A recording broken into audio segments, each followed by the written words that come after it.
तीन तरह का जल शिव को समर्पित होता है और वो तीनों तरह के जल का अलग अलग भाव है महाराज।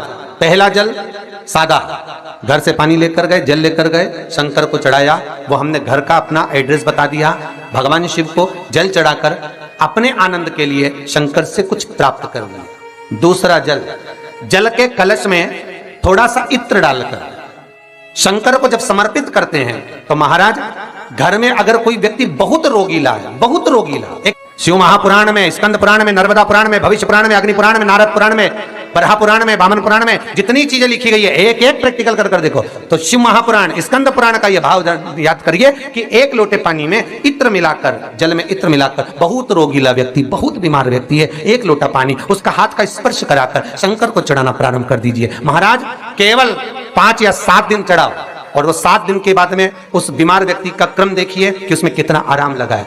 औषधि दवाई काम करना प्रारंभ करी कि ना करी। केवल इत्र समर्पित, इत्र का जल। तो पहला जल सादा, दूसरा जल है इत्र का, और महाराज तीसरा जल जो शिव महापुराण के अंतर्गत कहा गया है बेलपत्र का जल। तीसरा जो जल है वो बेलपत्र का जल। बेलपत्र का जल कैसा? तो महाराज शिव महापुराण की कथा कहती है कि जल के पात्र में एक बेलपत्र अंदर डालकर उस जल के पात्र को ले जाकर शिव को समर्पित करना, अर्थात अपनी मन की कामना भगवान शंकर से कह देना।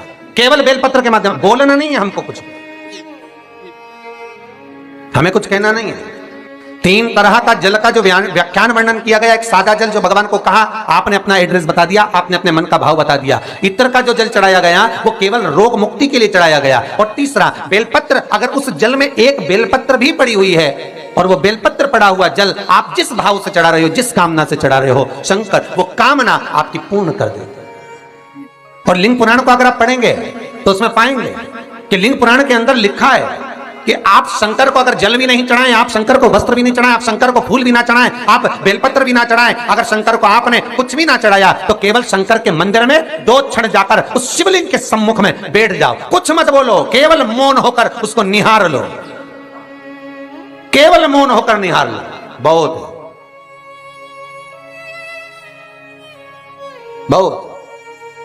जो हनुमान जी महाराज को 3 तरह की माला समर्पित होती है, एक आंकड़े के पत्ते की, दूसरी बेलपत्र के पत्ते की, तीसरी पीपल के पत्ते की।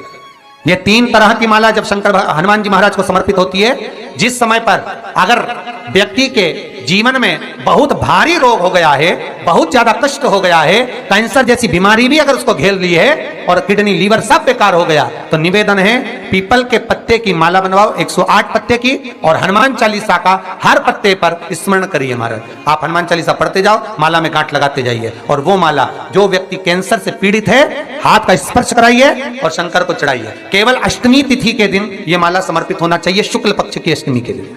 आप 2 या 3 अष्टमी को कर देखिए, अपने आप दवाई लगना प्रारंभ होगी, कैंसर जैसा रोग भी धीरे धीरे समाप्ति पर आएगा महाराज। पर करना शुक्ल पक्ष की अष्टमी को ही। महाराज कोई बच्चा एग्जाम में बैठ रहा है, सीए की पढ़ाई कर रहा है, कोई बहुत बड़े एग्जाम में बैठा, पास हो ही नहीं रहा, बहुत हार गया, बेलपत्र की माला चढ़ाई। पर बेलपत्र की जो माला है वो केवल प्रदोष पर चढ़ती है श्री हनुमान जी महाराज को। आप बेलपत्र की माला चढ़ाओ, 108 बेलपत्र, आप श्री शिवाय नमस्तुभ्यम मंत्र का जाप कर गांठ लगाकर भगवान श्री हनुमान जी महाराज के सामने पहुंचकर माला को सीधी रखकर, जो व्यक्ति एग्जाम में बैठ रहा है, नौकरी के लिए, अन्य पढ़ाई के लिए, अगर कंपटीशन एग्जाम में भी बैठ रहा है, तो माला को हनुमान जी महाराज, और हनुमान जी कौन से होना चाहिए? पूर्वमुखी। हनुमान दक्षिण मुखी नहीं चाहिए, पूर्व में जिन हनुमान जी का मुख हो वो माला ऐसी समर्पित कर हनुमान चालीसा का पाठ कर 3 बार स्मरण कर माला श्री हनुमान जी को पहना दीजिए। ऐसा कोई एग्जाम नहीं जिसमें से आप निकल ना पाए महाराज, पर करना आपको पड़ेगा। प्रदोष का दिन होना चाहिए, प्रदोष के दिन भगवान, और प्रयास जहां तक हो सके प्रदोष काल में अगर चढ़ाएंगे तो ज्यादा फलदायी रहेगा, प्रदोष काल में। तीसरी है आंकड़े की माला महाराज। आंकड़े के पत्ते की जो माला होती है, यह माला कार्य की सिद्धि के लिए होती है। इसमें एक एक आंकड़े के पत्ते पर सीताराम लिखा जाता है, मात्र एक पत्ता ऐसा होता है जिस पत्ते पर सीताराम नहीं लिखा जाता। 108 पत्ते में से एक पत्ता बस उस पत्ते को हथेली में रखकर उल्टा हाथ आपको रखना है और अपनी कामना कर कर उस पत्ते को बांध देना है। ये जरूरी नहीं है कि 25 के बाद बांधो, 50 के बाद बांधो या 100 के बाद बांधो, आपकी मर्जी पड़े उस खाली पत्ते को कहीं पर भी बांध दीजिए और उस माला को अपनी कामना कर कर श्री हनुमान जी महाराज को समर्पित कर दीजिए महाराज। इसके लिए कोई तिथि, कोई दिन, कोई वार निश्चित नहीं है। बस ये माला जब हनुमान जी को चढ़ जाए तब एक घी का और एक तेल का दिया हनुमान जी के सम्मुख में लंबी बाती का लगा देना है महाराज, एक घी का एक तेल, और अपनी कामना कर कर आप आ जाइए। आपकी वो कामना 2.5 महीना या 3 महीना इससे ज्यादा नहीं जाएगा, वो कामना बाबा पूरी करेगा, क्योंकि शिव और हनुमान ये सब एक ही स्वरूप है। अब आप कहेंगे महाराज जी ये कौन सी पुराण से लिया है, तो आप इसको लिंग पुराण के अंदर देख सकते हैं। आप गीता प्रेस गोरखपुर की लिंग पुराण लीजिए, उसके अंतर्गत आप इसका व्याख्यान वर्णन पढ़ सकते हैं महाराज। एक एक क्रम हमारे शास्त्रों का हम उसको बस ज्ञात करें, हम इधर उधर डोले नहीं। हमारी पुराणों में इतने लेख लिखे गए हैं, उसको ही अगर हमने निकाल लिया तो हम जीवन में सुख पा सकते हैं, हम दुखी नहीं हो सकते। मंत्र कौन सा है जो दिया जा रहा है, वो मंत्र कौन सा है जो प्रदान किया जा रहा है?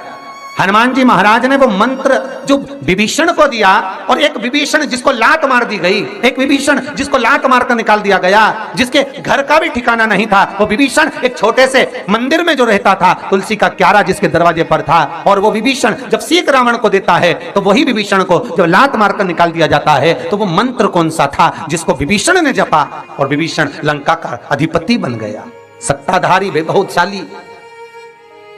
वो मंत्र कौन सा? केवल एक मंत्र जो श्री हनुमान जी महाराज ने विभीषण को दिया। महाराज वो मंत्र कोई दूसरा नहीं था, केवल भगवान का नाम विभीषण को प्रदान किया था। क्यों? क्योंकि विभीषण के दरवाजे पर जब हनुमान जी महाराज पहुंचे थे, विभीषण के द्वार पर जब हनुमान जी महाराज पहुंचे तो विभीषण के दरवाजे पर जाकर क्या देखते हैं कि सब कुछ विभीषण के यहां पर है, और विभीषण लगा हुआ है, कभी यहां पर प्रणाम करता है, कभी वहां प्रणाम करता है, कभी विभीषण यहां जाता है, यहां नमन करता है, कभी विभीषण वहां नमन करता है, कभी विभीषण इस स्थान पर जाता है, विभीषण यहां मत डोल रहा है, ये हनुमान जी देख रहे हैं। घर में दिखाया तो वास्तु दोष है, क्या करें? पाइप तोड़वा के इधर का इधर कर दो, सीढ़ी तोड़वा के इधर कर दो।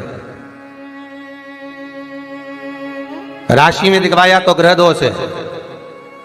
सारे दोष मनुष्य को नजर आते हैं और सब कुछ कर लेता है वो, पितृ दोष के लिए भी, वास्तु दोष के लिए भी, ग्रह दोष के लिए भी, पर मनुष्य को सारे दोष नजर आते हैं। जब दुख आता है बस एक दोष नजर नहीं आता अपने कर्मों का कि पहले क्या कर कर आया है, वो भी तो दिखवाओ किसी महाराज से।